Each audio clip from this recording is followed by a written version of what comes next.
தீதும் நன்றும் பிறர் தர வாரா என்ற சொற்றொடரை நாம் அறிவோம். அதன் சாராம்சம்தான் உன்னை அறிந்தால். உங்களுக்கு நல்லது வேணுமா தீயது வேணுமா நீங்களே தேடிக்கிங்க. அதுதான் அதனுடைய சாராம்சம். நீங்கள் அனைவரும் ஆவலோடு காத்திருக்கும் ஒரு பேச்சாளர். இதுவரை திரு பாலகுமாரனின் வசனத்தை பிறர் பேச கேட்டிருக்கிறோம். இப்பொழுது பாலகுமாரன் அவர்கள் பேச நாம் கேட்போம். மீண்டும் இதோ உங்கள் பாலகுமாரன்.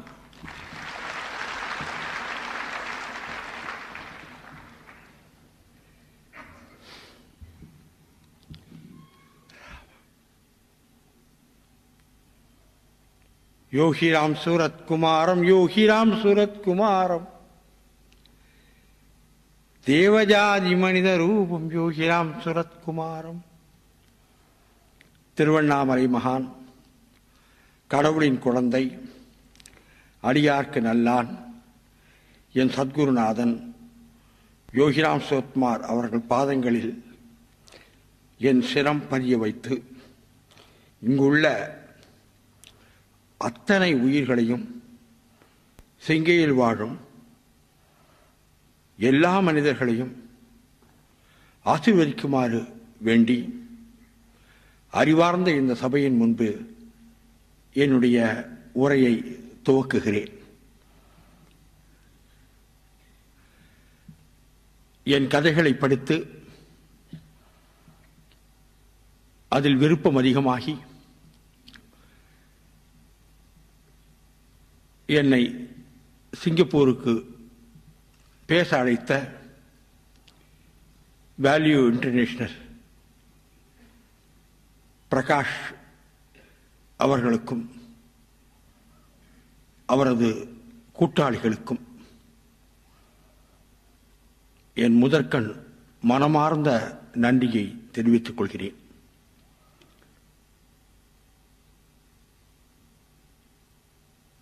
அவர்களுடைய நல்ல உபசாரத்திற்கு தலை வணங்குகின்றேன். இந்த நிகழ்ச்சியை மிக அழகாக ஏற்பாடு செய்து எங்களை தங்களுடைய உபசரிப்பால் குளிர்வித்துக் கொண்டிருக்கும் சரவணபவன் உரிமையாளர் அவர்களுக்கும் எனது மனமார்ந்த நன்றி.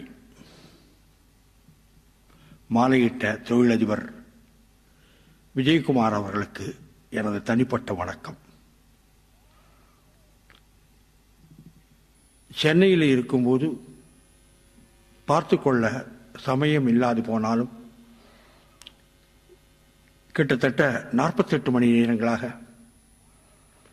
தன்னுடைய எழுத்தால் என்னை கவர்ந்த,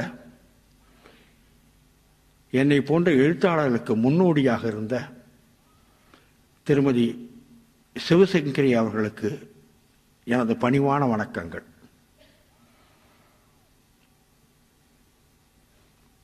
ஊர் முழுக்க சிவசங்கரி நாவல் எழுதுகிறார் என்றால் போஸ்டர் ஒட்டப்பட்டிருக்கும். அந்த போஸ்டரை எல்லாம் ஒட்டி பார்த்துவிட்டு ஒரு காலத்தில் நமக்கும் இந்த மாதிரி போஸ்டர் ஒட்ட வேண்டும் என்று உள்ளுக்குள்ளே ஒரு உறுதி செய்து கொண்டேன். அம்மாதிரி எழுதுவதற்கு ஒரு வகையில் எனக்கு தூண்டுதலாக இருந்த சிவசங்கரி அவர்களுக்கு என் தனிப்பட்ட வணக்கங்கள். என்னுடைய இளவல் ஆன்மீகத்தில் பேச்சில் கொடிகட்டி பறந்து கொண்டிருக்கின்ற அற்புதமான பேச்சாளர், யதார்த்தவாதி, தேன் சொட்டும் தமிழை உங்களுக்கு தர காத்திருக்கின்ற அன்பு நண்பர் சுகிசிவம் அவர்களுக்கு எனது வணக்கம்.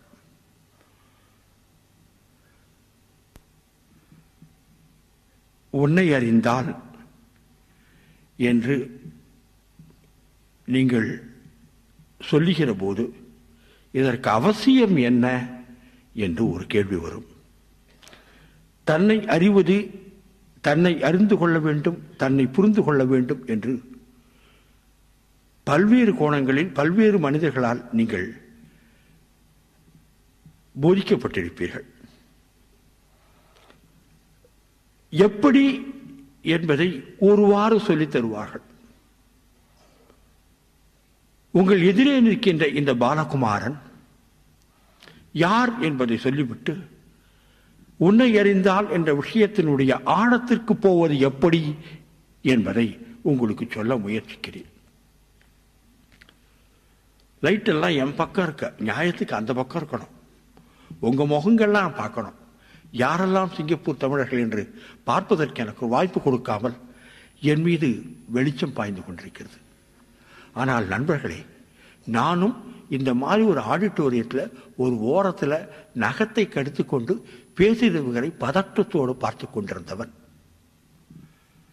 ரொம்ப ரொம்ப சாதாரணமான ஆள். எனக்கு ஒண்ணுமே தெரியல, நான் எதுக்குமே கெட்டிக்காரன் இல்லை, எனக்கு தன்முனைப்பே இல்லை என்று யாரேனும் சொல்லிக் கொண்டிருந்தால், யாரேனும் இந்த கூட்டத்தில் நினைத்துக் கொண்டிருந்தால், நண்பர்களே, உங்கள் வயதில் நானும் உங்களைப் போலவே பல் நகம் கடித்துக் கொண்டு அவஸ்தைப்பட்டு கொண்டிருந்தவன். எழுந்திருப்பதா, உட்காருவதா, கேட்பதா, கேட்காமல் இருப்பதா, தெரிந்ததாக அலட்டிக் கொள்வதா அல்லது தெரியாது என்று மண்டியிடுவதா என்று குழம்பிக் கொண்டிருந்தேன். ஆனால் ஏதோ ஒரு புள்ளியில் இது புரிந்துவிட்டது. பாலகுமாரனுக்கு 8வது படிக்கும்போது கணக்கிலே மார்க் 0. 4 கணக்கு, ஒரு கணக்குக்கு 25 மார்க். அநேகமா நம்ம கிளாஸ்ல ஒரு 10-15 பேராவது 100 மார்க் வாங்குவான் என்று ஆசிரியர் சொன்னார். நிறைய பேர் 100 மார்க் வாங்கியிருக்காங்க, நிறைய பேர் 75, நிறைய பேர் 50. நான் மட்டுமே 0. ஏனென்றால் எனக்கு ஒரு கணக்கும் தெரியல. நான் கெட்டிக்காரன் இல்லை என்ற அர்த்தம் அல்ல, நான் கெட்டிக்காரன். ஆனால் என் மனம் ஒருமுகப்படவில்லை. நாளைக்கு கணக்கு பரீட்சைனா கணக்கு பரீட்சைக்கு பதிலாக வேறு ஏதேதோ சிந்தித்துக் கொண்டிருக்கின்ற ஒரு அலையல், ஒரு அவஸ்தை என்னிடம் இருந்தது.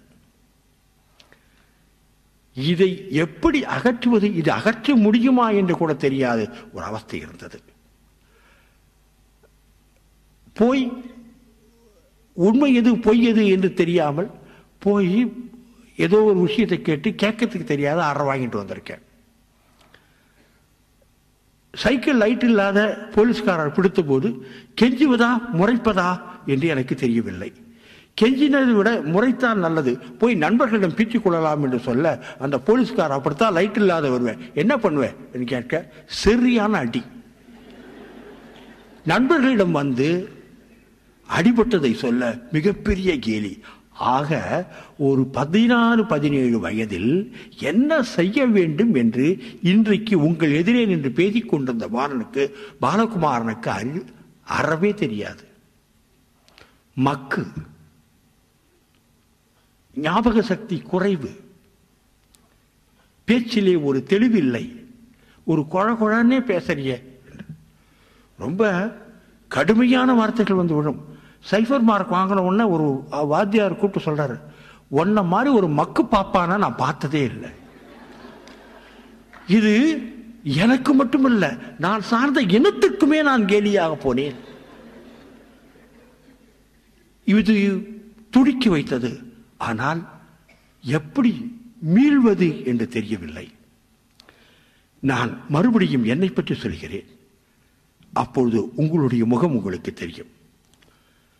இந்த மாதிரி கணக்கில் மார்க் ஃபெயிலியர், அடுத்த வாரமே போலீஸ்காரங்கிட்ட அடி, அதுக்கு அடுத்த தடவை ரொம்ப அபத்தமான ஒரு முட்டாள்தனமான, எந்த இளைஞனுமே செய்யக்கூடாத ஒரு வெட்கத்தகவான ஒரு காரியம். அதை இங்க சொல்றது கூட எனக்கு வெட்கம் இல்லை, ஏன்னா அந்த இடம் தாண்டி வந்தாச்சு. பக்கத்து வீட்டு பையன் ஒரு இளைஞர், என்னை விட 10 வயது பெரியவர், எதிர் வீட்டு பெண்ணுக்கு காதல் கடிதம் கொடுக்க வேண்டும் என்றார்.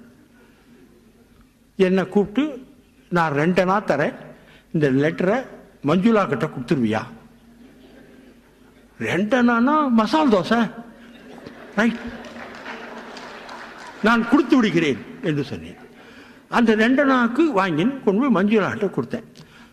அடுத்தது மஞ்சுளா லெட்டர் வந்து, நான் 2 நாள் தரேன், என்கிட்ட ராஜாராம்கிட்ட கொடுத்துறியா? அடடா கொடு. இன்னொரு 2 நாள் வாங்கினேன், கொடுத்தேன். இதோடு அமைதியாக இருந்திருக்க வேண்டும்.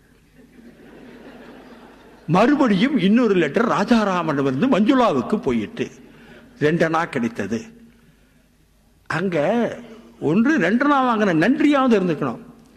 அப்படி என்ன இந்த லெட்டரை படிச்சுட்டு அவ்வளவு சந்தோஷம் ஆயிட்டாளே மஞ்சுளா, இந்த லெட்டர்ல என்ன இருக்கும்? 2 நாள் வாங்கி பாக்கெட்டில் போட்டுக்கொண்டு வீட்டுக்கு போய் கெட்டிலில் அந்த கம்மை மெல்ல ரிமூவ் பண்ணி நீராவை வச்சு லெட்டரை பிரிச்சு எடுத்து படுத்த தேன் சொட்டுகின்ற ஒரு அருமையான காதல் கடிதம். என்ன பார்த்த ரொம்ப நல்லா இருக்கேன். எனக்கு தமிழ் மீது ஆர்வம் ஏற்பட்டதே அன்றைக்குத்தான்.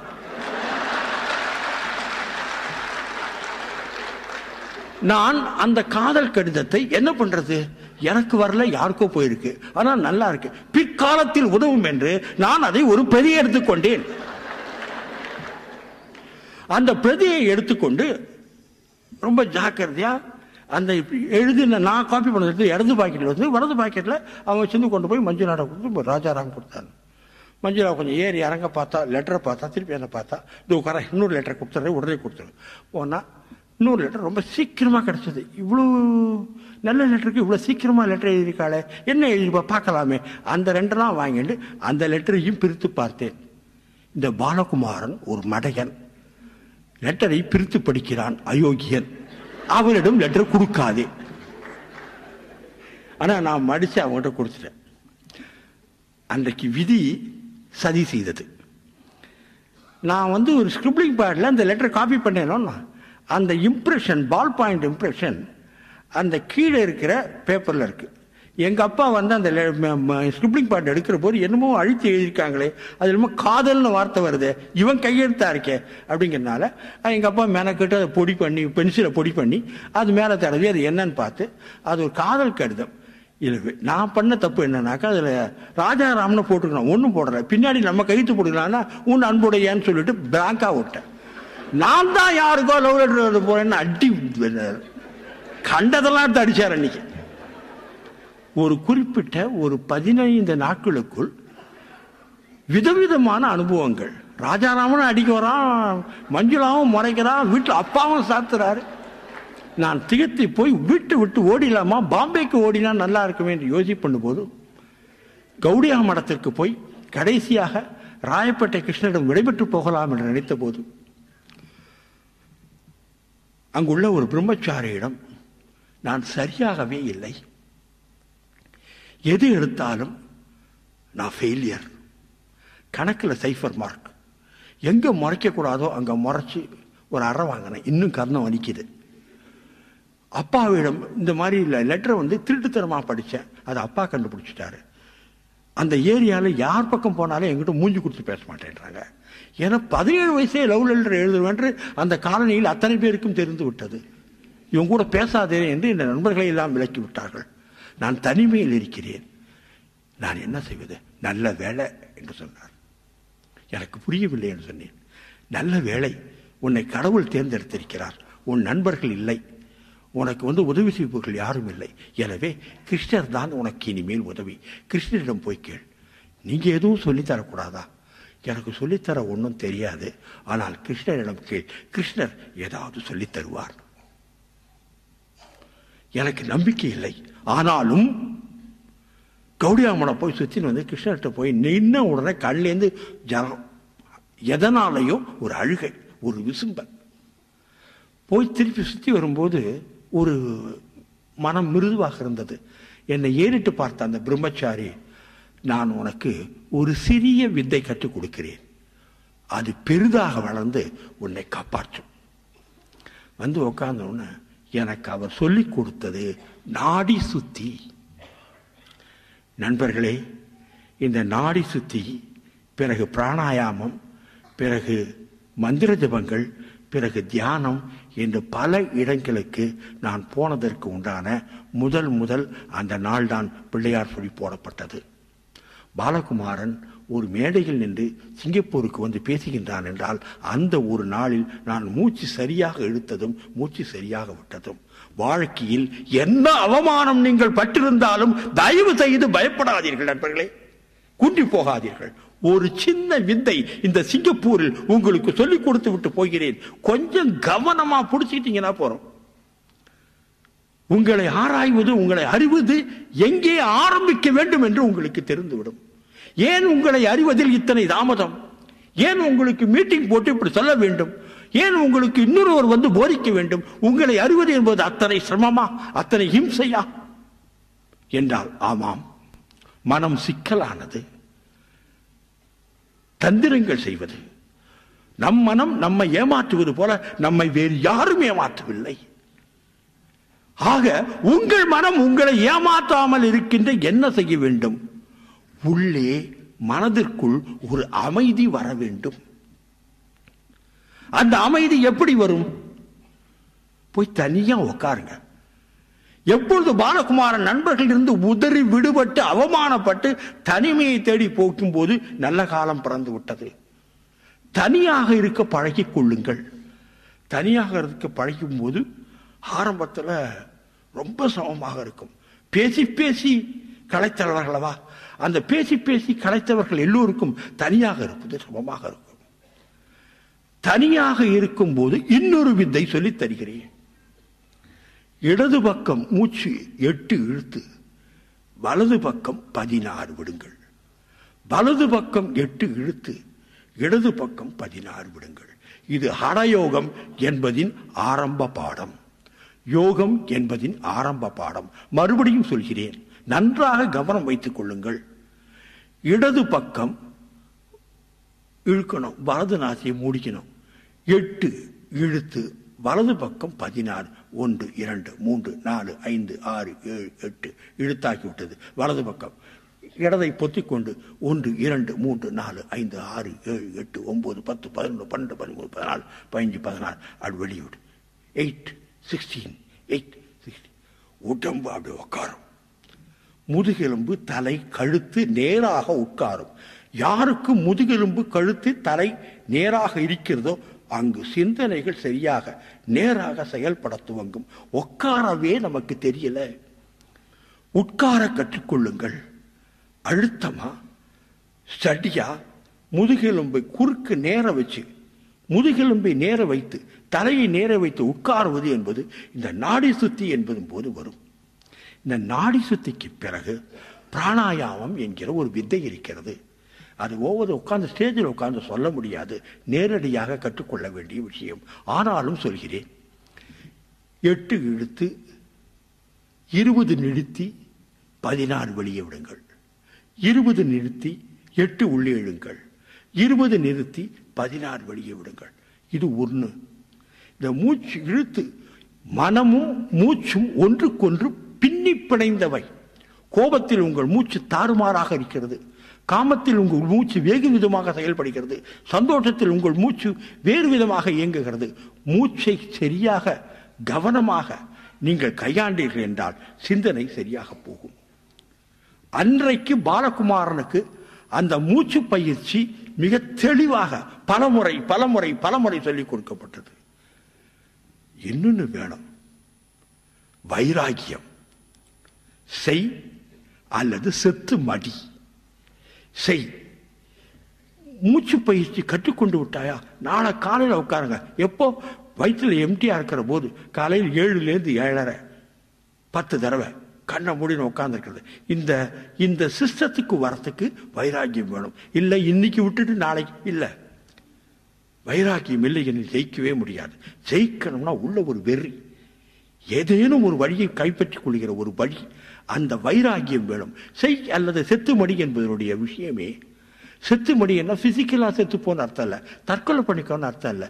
நீ சரியா செய்யலையா, இங்க இருக்கிற லட்சம் மக்களில் ஒருவனாக சாதாரணமாக இறந்தவனாகத்தான் இருப்பாயே தவிர இருப்பவனாக, மேடையில இருப்பவனாக, புகழ் உழ்ப்பவனாக இருக்க முடியாது. செத்து மடி இறந்தவனாகத்தான் இருக்க முடியும். வெறுமே உயிர் வாழ்ந்து கொண்டிருக்க முடியும். வெறுமே உடலால் அசைந்து கொண்டிருக்க முடியுமே தவிர சாதிக்க முடியாது. ஆகவே செய் என்று சொல்லப்பட்டது. இந்த செய் என்பதற்கு அடிப்படையான தேவை வைராக்கியம். இந்த வைராக்கியம் உள்ளுக்குள்ள வந்து காரியம் செய்ய ஆழ்ந்து உட்கார்ந்து விட்டால் திரும்ப திரும்ப அந்த நாடி சுத்தி என்பதை காலையும் மாலையும் செய்ய துவங்கி விட்டால் உள்ள இடம் மாறும். இதற்கு பிறகு பிராணாயாமம் நாடி சுத்தி செய்து உங்க லங்ஸ் பெருசான பிறகு, உங்களுடைய உடம்பினுடைய ரத்த ஓட்டங்கள் சரியான பிறகு பிராணாயாமத்திற்கு போகலாம். இந்த பிராணாயாமம் செய்த பிறகு இன்னும் அழகான மந்திர ஜபங்கள் இருக்கின்றன. இந்த மந்திர ஜபங்களுக்கு போகலாம். இந்த மந்திர ஜபங்கள் வடமொழியில் இருக்கும். தமிழிலும் மந்திர ஜபங்கள் இருக்கின்றன. கடவுள் பெயரோ அல்லது வேறு ஏதேனும் ஒளியின் பெயர் ஒலியோ நீங்கள் மந்திரமாக வைத்துக் கொள்ளலாம். திரும்ப திரும்ப சொல்லுகிற போது உடம்புக்குள் மனதுக்குள் ஒரு பெரிய பேரமைதி படர்கிறது, பெரிய அமைதி படர்கிறது. இதை அனுபவித்தால் தான் தெரியும். நம்முடைய மனம் துள்ளிக்கொண்டே இருக்கிற போது முகம் தெளிவாக இருக்காது. உள்ளே மனம் அமைதியானால் முகம் மிகச் சிறப்பாக இருக்கும். பாலகுமாரனுடைய 25 வயது லைசன்ஸ் டிரைவிங் லைசன்ஸ் போட்டோ, 30 வயசு டிரைவிங் லைசன்ஸ் போட்டோ, 35 வயசு, இப்ப இருக்கிற 55 வயசு 57 வயசு டிரைவிங் லைசன்ஸ் போட்டோ பார்த்தால் இந்த 57வது வயதில் தான் நான் அழகாக இருக்கிறேன் என்று போட்டோ பார்த்த அத்தனை பேரும் சொல்கிறார்கள். அது அழகல்ல, தெளிவு. தலைமயிர் கருப்பாக இருப்பதும் கன்னங்கள் உப்பி இருப்பதும் அழகல்ல. கண்ணில் இருந்து வருகின்ற ஒளிதான் அழகு. அதுதான் உங்களை கவர்ச்சியாக காட்டும். அதுதான் உங்களுக்கு அண்மையிலே மக்களை கொண்டு வந்து சேர்க்கும். இந்த நாடி சுத்தி, பிராணாயாமம், மந்திர ஜபம், இதற்கு பிறகு தியானம் என்கிற ஒரு விஷயம் இருக்கிறது. உள்ளுக்குள் ஆழ்ந்து ஆழ்ந்து யாரு இப்படித்தான் நான் பார்ப்பேன். இதை நீங்களும் பயிற்சி செய்யலாம். பெரிய வித்தியல்ல. நாடி சுற்றி செய்த பிறகு பாலகுமாரன் எப்படி தியானம் செய்வான் தெரியுமா? யாரு யார் பாலகுமாரன், எங்கிருக்கிறான், எங்க ஆரம்பிக்குது? நான் பாலகுமாரன், நான் பாலகுமாரன். எங்கிருக்கிறது? இங்கே ஹிருதயத்திற்கு நடுவே. மறுபடியும் நான் நான் பாலகுமாரன், பாலகுமாரன். யார் சொல்கிறது? பாலகுமாரன். எங்கிருந்து அந்த பேச்சு வருகிறது? எங்கிருந்து அந்த சத்தம் உருவாகிறது? அந்த சத்தத்திலும் மனம் ஒருமிக்கப்படுகிற பொழுது எங்கே பேச்சு ஆரம்பிக்கிறதோ அங்கு மனம் ஒருமுகப்படுகிற போது, எங்கு எண்ணம் துவங்குகிறதோ அந்த இடத்தை பார்க்க முடிந்த போது நீங்கள் புதிய மனிதராக போய்விடுகிறீர்கள். எங்கு எண்ணம் தோன்றுகிறதோ அங்கு பார்க்க முடிந்தால் நீங்கள் புதிய மனிதராக போய்விடுகிறீர்கள். உடனடியாக கிடைக்காத நண்பர்களை செய்ய செய்ய செய்ய உள்ளுக்குள்ளே துள்ளிக் கொண்டிருக்கிறது அந்த கன்றுக்குட்டி உங்கள் அருகே வந்து நிற்கும். ஆழ்ந்து பார்க்க பார்க்க நான் பாலகுமாரன், பாலகுமாரன், பாலகுமாரன். எங்கே இருக்கிறது? உள்ளே உள்ளே உள்ளே. என்ன செய்து கொண்டிருக்கிறார்? வேற எங்கேயோ போகும் தாட் பிடிச்சி இழுத்து கொண்டு வந்து நான் பாலகுமாரன். என்ன நினைத்துக் கொண்டிருக்கிறாய்? சும்மா இரு. நினைக்க உங்க தாட் ப்ராசஸ் மொத்தமா பின்னாடி போகும், சுருளும், உள்ளுக்குள்ள போகும். ஒண்ணுமே இல்லாத ஒரு அமைதி ஏற்படும். அந்த அமைதி உங்களுக்குள் வந்துவிட்டால் நீங்கள் மாறிவிட்டீர்கள். அந்த அமைதியிலிருந்து யோசிக்க கற்றுக்கொள்ளுங்கள். அந்த அமைதியிலிருந்து யோசிக்க கற்றுக்கொள்ளுங்கள். அந்த இடத்திற்கு பெயர் நடுநிலை. விருப்பு வெறுப்பு இல்லாத நிலை. இவர் எனக்கு பிடிக்கும், இவர் எனக்கு பிடிக்காது, இவர் மிகவும் நல்லவர், அவர் மிகவும் கெட்டவர் என்ற இடம் இல்லாது அந்த அமைதி ஒரு நடுநிலையை கொண்டு வந்து கொடுக்கும். அந்த நடுநிலையை நீங்கள் எல்லா நேரத்திலும் ஹிருதயத்தில் வைத்துக் கொள்ள முடியும். விருப்பு வெறுப்பு இல்லாமல் பார்க்க முடியும். பார்ப்பது to be a good listener என்று சிவசங்கரி அம்மா சொன்னாங்க. எப்படி பார்ப்பது? எப்படி அது வரும்? இந்த நடுநிலைக்கு வரும்பொழுது. இந்த நடுநிலை எப்பொழுது வரும்? தியானத்தின் போது. இந்த தியானத்தினுடைய ஆரம்ப கட்டம் என்ன? பிராணாயாமம். பிராணாயாமத்தின் முதல் படி என்ன? நாடி சுத்தி. இது ஒரு பெரிய சிஸ்டம், ஒரு சைக்கிள். பாரதம் கொடுத்த சொத்து ஐயா. நீங்கள் எல்லாம் பாரதத்தின் புத்திரர்கள். பாரதம் கொடுத்த சொத்து. இந்த வித்தை நாம் மறந்தோம், நமக்கு பிரச்சனை ஏற்பட்டது. இது எல்லோரும் எல்லோரும் எல்லோரும் செய்கின்ற ஒரு வித்தை. இந்த ஜாதியாருக்கு இந்த மதத்தாருக்கு என்பது இல்லை. சகலரும் கை கொள்ள வேண்டிய விஷயம் இது.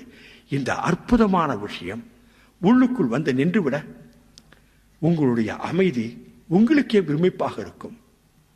அதற்கு ஒரு சின்ன வார்த்தை இருக்கிறது. இது தூக்கத்தில் விழிப்பு. இது தூக்கத்தில் விழிப்பு. இந்த இடம் வந்து விட்டால் நீண்ட நெடுநேரம் தூங்க வேண்டிய அவசியமே இல்லை. 4 hours 4 மணி நேரம் தூக்கம் போரும். அந்த தூக்கமும் எப்படி இருக்கும் என்றால், பாலகுமாரன் தூங்கிக் கொண்டிருக்கிறான் என்று பாலகுமாரன் பார்த்து கொண்டே இருப்பான். கனவு வராது. பாடி கடக்கும். நீங்கள் தூங்குவதை நீங்கள் உணர முடியும். இது மந்திர வித்தையே இல்லை, இது மனப்பயிற்சி. இந்த பயிற்சியை யாரும் சொல்லித் தருவதில்லை. சொல்லிக் கொடுத்தால் சரியான கோணத்தில் சொல்லித் தருவதில்லை. யாரும் பிராக்டிஸ் பண்ணல. தியானம் பண்ணுவதும் நாடி சுத்தி பண்ணுவதும் பிராணாயாமம் பண்ணுவதும் மறுபடியும் விளையாட்டாவோ அல்லது ரொட்டீனாவோ ஆழ்ந்து உணர்ந்து பண்ணக்கூடிய விஷயமாக இல்லாது போய்விடும். அந்த இடத்தை, அமைதியை புரிந்து கொண்டு விட்டீர்கள் என்றால் உடம்பினுடைய வலுவு அதிகரிக்கும், மனதினுடைய திண்மை அதிகரிக்கும், பேச்சு குறையும், கண்கள் ஒளி பெறும், பார்ப்பது சரியாக இருக்கும். நம்மில் பல பேர் பரபரப்பாக பார்ப்போம். ஆழ்ந்த அடிமனதிலிருந்து வருகின்ற செய்தி ஒன்று உங்களுக்கு கிடைக்கும். இன்னைக்கு என்னமோ நாள் நல்லா இல்லை, என்ன வெயிட் பண்ணுவோம். இன்றைக்கு என்னமோ மனம் துள்ளுகிறது, என்ன கவனிப்போம். உள்ளுணர்வு பிரமாதமாக ஏற்படும். அதே நேரத்தில் எப்படி எதிரே இருக்கவங்களோட நாம் தொடர்பு வைத்துக் கொள்வது? சிட்டு கிருஷ்ணமூர்த்தியினுடைய அற்புதமான வாசகம் ஒன்றை உங்களுக்கு நானும் சொல்ல விரும்புகின்றேன். Life is relationship. நம்முடைய பிரச்சனைக்கு காரணம் நமக்கு சரியாக தொடர்பு கொள்ள தெரியவில்லை. ஏன் சரியாக தொடர்பு கொள்ள தெரியவில்லை என்றால், உள்ளே நாம் ப்ரெஜுடிஸோட, உள்ளே நாம் ஏகப்பட்ட விஷயங்களின் கனத்தோட, மறுப்புகளோட, வெறுப்புகளோடு இருக்கிறோம். எனவே நமக்கு யாரை பார்த்தாலும் சந்தேகம் வருகிறது, பயம் வருகிறது. அதற்கு இன்னொரு காரணம், நமக்கு என்ன தெரியும், என் வலுவு என்ன என்று நமக்கும் தெரியாது போவதுதான். இந்த அமைதியிலிருந்து உங்கள் பலம், உங்கள் ஆற்றல் தெரியும். எனக்கு பவர் பிளான்ட்ல வேலை செய்யறேன், எனக்கு ஏதோ ஒரு இடத்துல சரியா வேலை தெரியல, அந்த வேலை கத்துக்காம நான் டபாய்க்கிறேன். என்ன பண்ணும்? யார் அந்த வேலை தெரியும்? அந்த நண்பருக்கு தெரியும். அவர் கொஞ்சம் அழட்டிட்டு போட்டுமே, நான் அந்த வேலை கத்துக்கணும். ஸோ அவர் அலட்டலை அனுமதித்து நீங்கள் அவர்கிட்ட போய், எனக்கு இந்த வேலை தெரியல, தயவு செய்து சொல்லிக் கொடுப்பா. அட நம்மகிட்ட வந்துட்டியா, வந்துதான் ஆகணும். ஏதாவது வார்த்தைகள் வரும், தேவையில்லாத கமெண்ட் வரும். சகலமும் சகித்துக்கொண்டு வேலை செய்வீர்கள். அந்த சகிப்புத்தன்மை, அவரை சரியாக தொடர்பு கொள்ளும் தன்மை. அவருக்கு 2 வார்த்தை எக்ஸ்ட்ரா வேணும். இல்லை, நீ சொல்லித்தரலன்னா யார் சொல்லித்தர போறாங்க?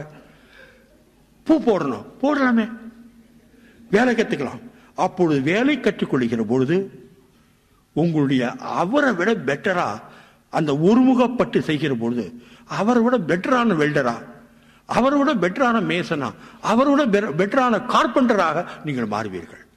வேலையில மனசு முழுக்க இருக்கும். எழுதுறது எப்படி, எந்த விதத்துல? சிவசங்கரி அவர்கள் சொன்னது போல நீங்கள் பார்ப்பதை தான் நாங்கள் பார்த்து கொண்டிருக்கிறோம். ஆனா ஒருமுகப்படுத்துறது.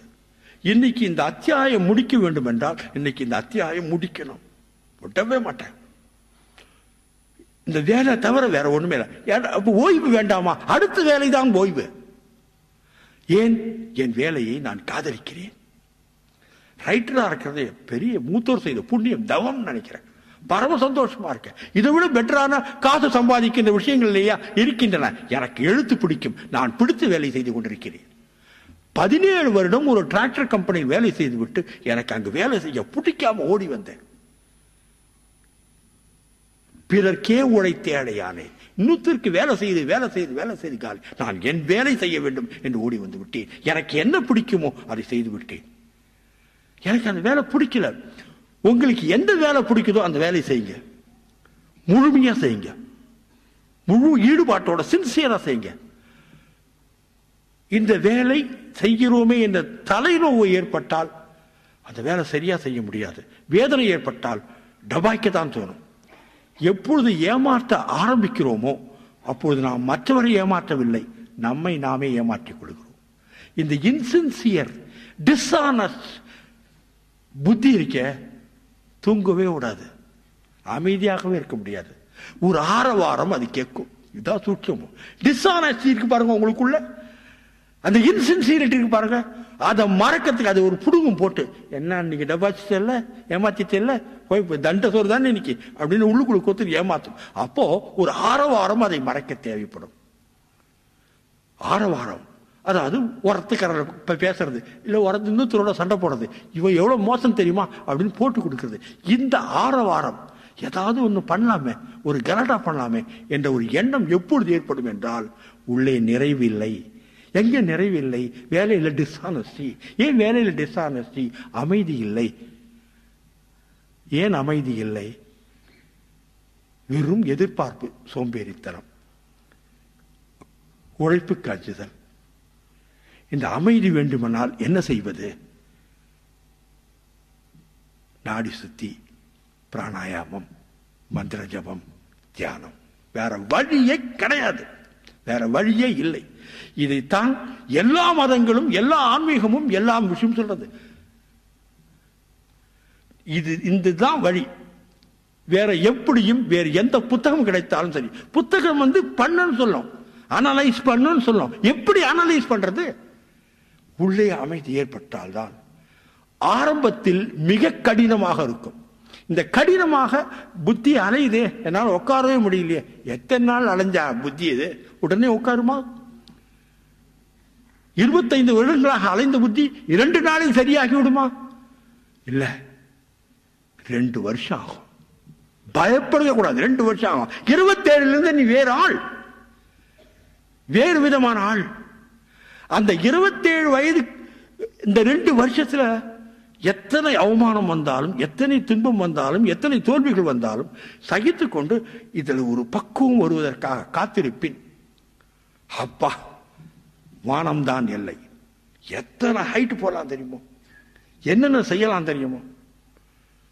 எப்படி விழிப்பில் தூக்கத்தில் விழிப்பு என்று சொன்னேனே, அதே போல விழிப்பில் தூக்கம் என்ற ஒரு நினைவும் உண்டு. வெறும் உட்கார்ந்து இருக்கிறது.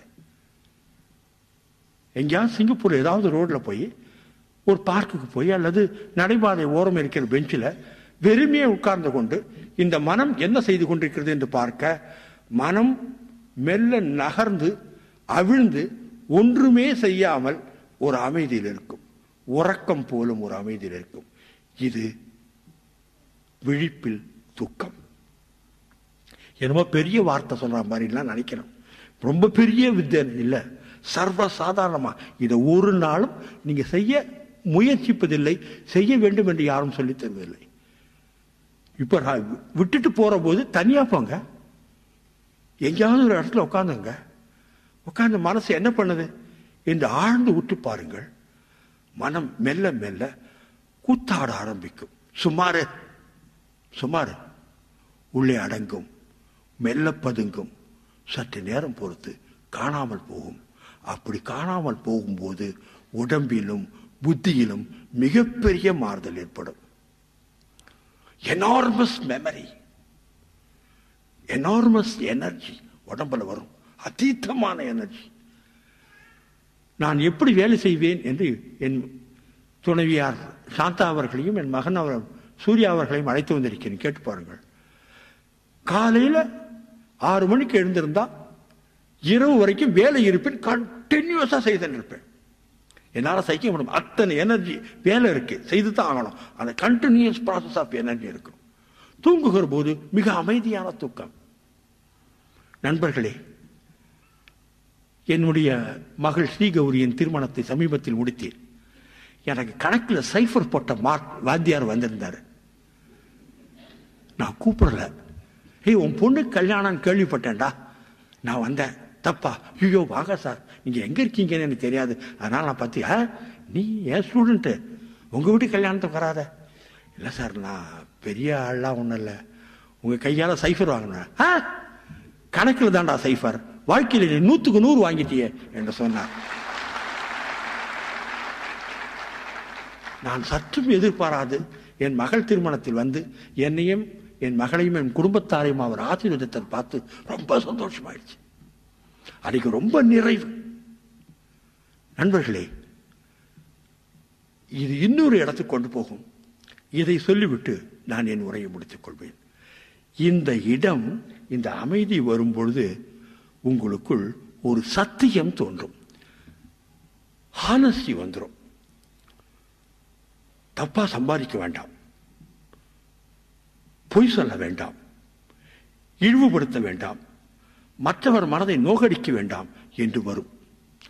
ஒருவேளை இந்த விஷயங்கள் பணம் சம்பாதிப்பதற்கு எதிர்மறையாகவும் இருக்கலாம். ஆனால் எதற்காக பணம் சம்பாதிக்கிறீர்கள்? சந்தோஷத்திற்காக. அந்த சந்தோஷம், பணம் சம்பாதிக்கிற அந்த சந்தோஷம்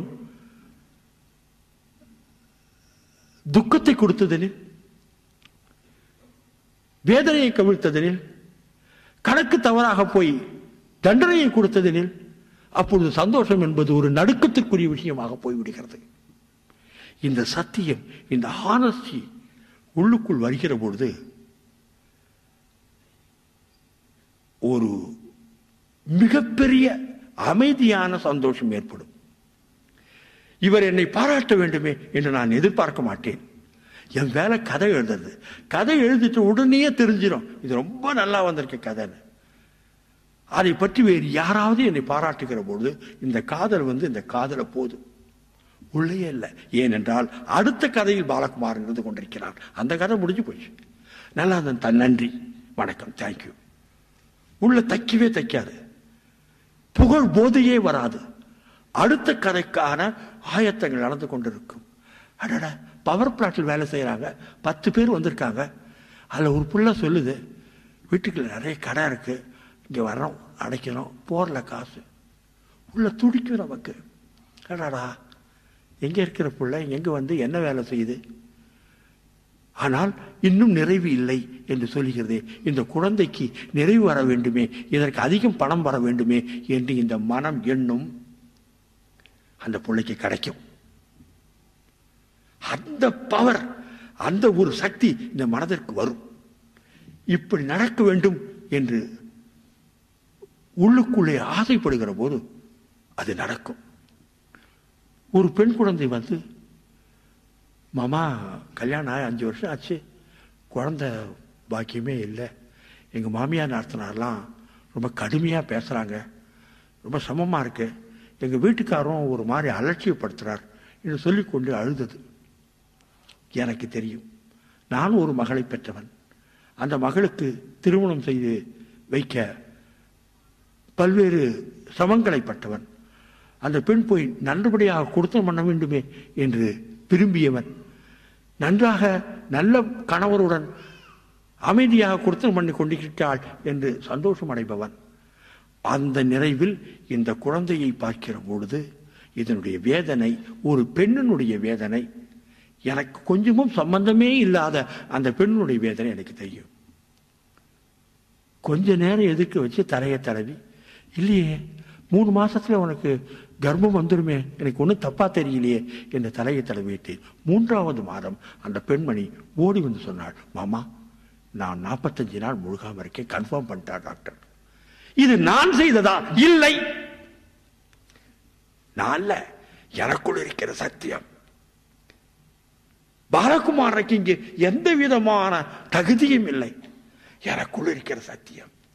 நண்பர்களே, இந்த சத்தியத்தை எனக்குள் திணித்தது என் சத்குருநாதன் யோகிராம் சரத்குமார். உள்ளுக்குள்ள ட்ரில் பண்ணி இறக்கிறது. நான் ஒரு சிஸ்டத்துக்கு வந்தேன் கௌடியா மடத்திலேருந்து.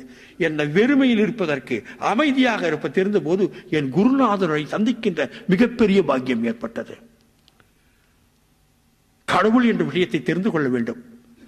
எதை பற்றி எழுதுகிறாய்? குடும்பத்தை பற்றி எழுதுகிறேன். குடும்பத்தை பற்றி எழுதுவதற்கு என்ன இருக்கிறது பாலகுமாரா? எனக்கு வேறு என்ன தெரியும்? நீ கடவுளை பற்றி எழுத வேண்டும். எனக்கு கடவுளை பற்றி தெரியாதே. நீங்கள் சொல்வதென்றால், நீங்கள் காண்பிக்கிறது என்றால் நான் கடவுளை பற்றி எழுதுகிறேன். எனக்கு கடவுள் பற்றிய நம்பிக்கை இல்லை, அது சந்தேகமாக இருக்கிறது.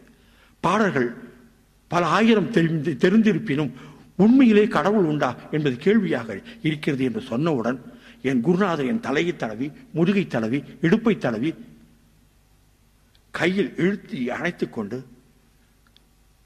இதோ பார் என்று சொல்ல கடவுளுடைய உருவம் என் முன்னே தோன்றியது. அங்கெங்கனாதபடி எங்கும் பிரகாசமாய் ஆனந்த பூர்த்தியாகி என்ற வார்த்தை சத்தியம். அது மழுமான் ஏந்தியதல்ல, அது நாமம் தரித்ததல்ல, எந்த விதமான உருவம் உள்ளதல்ல. அது எங்கும் நிறைந்த பேரொளி. எனக்குள், அங்கே, அவருக்குள், அவருக்குள், அதுக்குள், நாய்க்குள், பூனைக்குள், எல்லாவற்றுக்குள்ளும் இருக்கின்ற ஒரு சக்தி.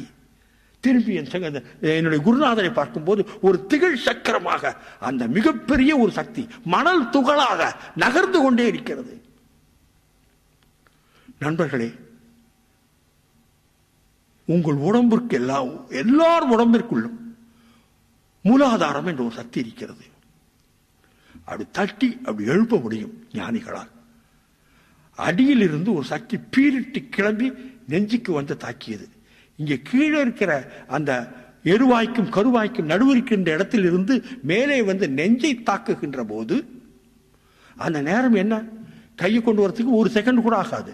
ஆனால் பல மணி நேரம் நான் டிராவல் மிகப்பெரிய வேகத்தில் பயணப்பட்டு கொண்டிருப்பது போல ஒரு எண்ணம் தோன்றியது. எனக்குள் பார்க்க முடிந்தது. ஆக நண்பர்களே, கடவுள் உண்டு என்ற நம்பிக்கையோடு இருங்கள், சத்தியத்தோடு இருங்கள். அந்த உள்ளுக்குள் இருக்கின்ற நடுநிலைமை தான் சத்தியம். விருப்பு வெறுப்பற்ற நிலைதான் சத்தியம். இந்த விருப்பு வெறுப்பற்ற நிலை எப்படி வரும்? தியானம். தியானத்தினுடைய ஆரம்பம் மந்திர ஜபம், மந்திர ஜபத்தினுடைய ஆரம்பம் பிராணாயாமம், பிராணாயாமத்தினுடைய ஆரம்பம் நாடி சுத்தி. பிறகு எங்கேனும் ஒரு குரு வந்து உங்களை தொட்டு ஆசீர்வதித்து உங்களை இன்னும் பலப்படுத்துவார்.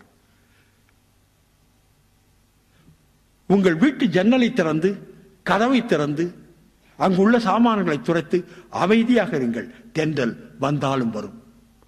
உங்களுக்குள் இருக்கின்ற அமைதியை வளர்த்து உங்களுடைய தூசிகளை வெளியே தள்ளி நீங்கள் திறந்த ஒரு மனிதராக அமைதியாக இருங்கள். கடவுள் உங்களுக்குள் வந்தாலும் வருவார். ஏன்? இதற்கு என்ன சாட்சி? இதோ உங்கள் முன்னே நிற்கின்ற பாலகுமாரன் சாட்சி. அங்கு கெனாதபடி எங்கும் பிரகாசமான இறையை நான் சந்தித்துக் கொண்டிருக்கிறேன். தினசரி சந்தித்துக் கொண்டிருக்கிறேன்.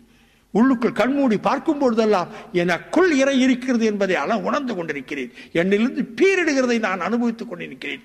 ஆனந்த பரவசங்களை தினந்தோறும் அனுபவித்துக் கொண்டிருக்கிறேன். அந்த பரவசத்தில் இருந்து, அந்த சத்தியத்தில் இருந்து என் எழுத்துக்கள் வந்து உங்கள் மீது ஓடுகின்றன. அதனால் தான் நீங்கள் என்னிடம் வருகிறீர்கள். நீங்கள் என்னிடம் அழுப்பது வேறு எந்த தந்திரமும் அல்ல, என்னுடைய சத்தியம், என் எழுத்தில் இருக்கின்ற சத்தியம். உங்களை வழிநடத்த, சொல்லிக் கொடுக்க எனக்கு இறைவன் கொடுத்த வரம் அது. இந்த ஒரு விஷயத்தை நான் சரியாக செய்து கொண்டிருந்தால் போதும் என்ற நிலையில் தான் நான் இருக்கிறேன். எனக்கு கார் ஓட்ட தெரியாது, எனக்கு கம்ப்யூட்டர் தெரியாது, எனக்கு எலக்ட்ரிக்கல் ரிப்பேர் தெரியாது, எனக்கு அயர்ன் பண்ண தெரியாது, எனக்கு காஃபி போட தெரியாது. ஆனாலும் இவை அத்தனையும் ஒரு விஷயத்தால எனக்கு நல்லா எழுத தெரியும் சார். இவை அத்தனையும் எனக்கு கொண்டு வந்து கொடுக்கின்றன. ஆசை ஆசையா என் பொண்டாட்டி காஃபி போட்டு தரா. எங்கு போனாலும் போவதற்கு காரும் அதற்கு உண்டான வசதிகளும் வந்திருக்கின்றன. நண்பர்களே, உங்கள் சத்தியம் உங்களை காப்பாற்றும். இந்த சத்தியத்திற்கு நான் சொன்னது போல ஒரு சின்ன சிஸ்டம் இருக்கு. இந்த 25 வயதில் முகம் வேதனைப்பட்டு நாங்கள் எங்கேயோ ஒரு சின்ன இடத்துல, இடம் தெரியாத இடத்துல வேலை செய்து கொண்டிருக்கிறோம் என்று எவரேனும் நினைத்தால் இல்லை. நிச்சயம் நம்பிக்கையோடு இருங்கள், மாறும். உங்களை புதுப்பித்துக் கொள்ளுங்கள். இன்றைக்கு எவ்வாறு now, here and now boys, here and now. இந்த க்ஷணம் உள்ளுக்குள் வைராகியமாக தெளிவாக தீர்மானம் செய்து கொள்ளுங்கள். நாளை காலையில் நாடி சுத்தி பண்ணியே ஆகணும். 8 எழுத்து 16, 8 எழுத்து 16, 10 தடவை. பிறகு பிராணாயாம் 8 எழுத்து 20, 16, 20 உள்ளுக்குள்ளேயே நிற்க வைப்பது, பிறகு எழுவது, விடுவது என்று இருங்கள். மிக அற்புதமாக ஒரு மாற்றம் உடம்பு உணரும். உடம்பு உணர்ந்த பிறகு மனம் உணரும். மனம் உணர்ந்த பிறகு அமைதியாய் நீங்கள் யார் என்பதை நீங்களே எவர் உதவியும் என்று கண்டுகொள்வீர்கள். உங்களை என் சத்குருநாதன் யோகிராம் சுரத்குமார் அவர்கள் வழி நடத்தட்டும். அவர் ஆசீர்வாதம் இந்த அற்புதமான, ஆரோக்கியமான, பலமான, தெளிவான இந்த சிங்கப்பூர் நகர மக்கள் மீது படரட்டும். இந்த அரசாட்சியினுடைய மேன்மைகள் சிறந்து விளங்கட்டும். இந்த பிரதமர் நீடூழி காலம் வாழட்டும். இங்குள்ள செய்தியாளர்களும் மீடியாக்களும் தங்களுடைய பலத்தை உலகம் முழுவதும் சென்று காட்டட்டும். சிங்கப்பூர் எல்லா காலகட்டத்திலும் ஒரு முன்மாதிரியான, ஒரு அற்புதமான, எல்லோருக்கும் வழிகாட்டியான ஒரு நகரமாக விளங்கட்டும். இதற்கு ஆசீர்வதிக்குமாறு என் சத்குருநாதன் யோகிராம் சரத்குமார் அவர்களை பிரார்த்தித்துக் கொண்டு உங்களிடமிருந்து விடைபெறுகிறேன்.